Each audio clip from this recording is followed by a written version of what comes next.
ನಮಸ್ಕಾರ ಎಲ್ರಿಗೂ ನನ್ನ ಇಂದಿನ ವ್ಲಾಗ್ಗೆ. ಇವತ್ತು ನಾವು ಪೊಳಲಿ ಟೆಂಪಲ್ ಆಚೆ ರೈಡ್ ಹೋಗ್ತಿದ್ದೇವೆ. ನಾನು ಮತ್ತು ನನ್ನ ಫ್ರೆಂಡ್ ನಿಶ್ಚಲ್ ಮತ್ತು ಅವರು ತಮ್ಮ ದರ್ಶನ್ ಬ್ರೋ ಅಂತೇಳಿ ನಾವಲ್ಲೊಂದು ರೈಡ್ ಹೋಗ್ತಿದ್ದೇವೆ. ಅವ್ರು ಎದುರುಗಡೆ ಹೋಗ್ತಿದ್ದಾರೆ, ನಾನು ಹಿಂದೆ ವ್ಲಾಗ್ ಮಾಡ್ಕೊಂಡು ಬರ್ತಿದ್ದೇನೆ. ನೋಡಿ ಸೀನರೀಸ್ ಎಲ್ಲ ಹೇಗಿದೆ ಅಂತ ಹೇಳಿ, ಕ್ಲಾರಿಟಿ ಹೇಗೆಲ್ಲ ಇದೆ, ವೀಡಿಯೋ ಕ್ವಾಲಿಟಿ ಹೇಗೆ ಬರ್ತಿದೆ, ನನ್ನದು ವ್ಲಾಗ್ಸ್ ಹೇಗೆ ಆಗ್ತಿದೆ ಅಂತೇಳಿ ಸ್ವಲ್ಪ ಹೇಳಿ ನನ್ನನ್ನು ಸಪೋರ್ಟ್ ಮಾಡಿ.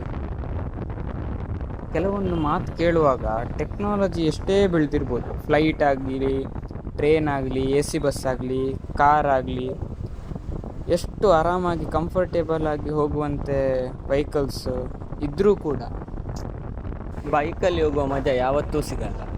ಏನಂತೀರಾ?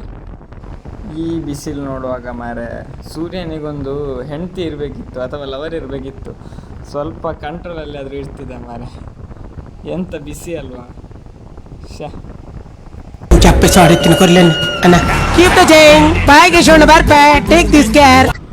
ಈ ಬಿಸಿಲಿಗೆಲ್ಲ ಬೊಂಡ ಎಲ್ಲ ಕುಡಿದ್ರೆ ಭಾರಿ ಒಳ್ಳೆಯದು. ಬೊಂಡ ಅಥವಾ ಕಬ್ಬು ಜ್ಯೂಸು, ಕರ್ಬು ಜ್ಯೂಸ್ ಅಂತ ಹೇಳ್ತಾರೆ, ಅದೆಲ್ಲ ಕುಡಿದ್ರೆ ಭಾರಿ ಒಳ್ಳೆಯದು ಈ ಬಿಸಿಲಿಗೆ, ಸೆಕೆಗೆಲ್ಲ.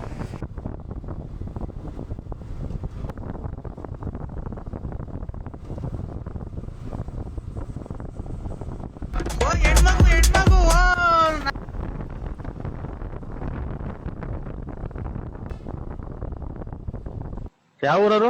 ಬೆಳ್ತಂಗಡಿ. ಓಹೋ, ಧರ್ಮಸ್ಥಳ ಮೊನ್ನೆ ಅಲ್ಲೇ ಬಂದ ಸ್ವಾಮಿ, ನಾವು ಬಂದಿದ್ದೆವು ಬೆಳ್ತಂಗಡಿಗೆ. ಬರಕಿಲ್ವಾ ನಮ್ಮ ಮನೆಗೆ?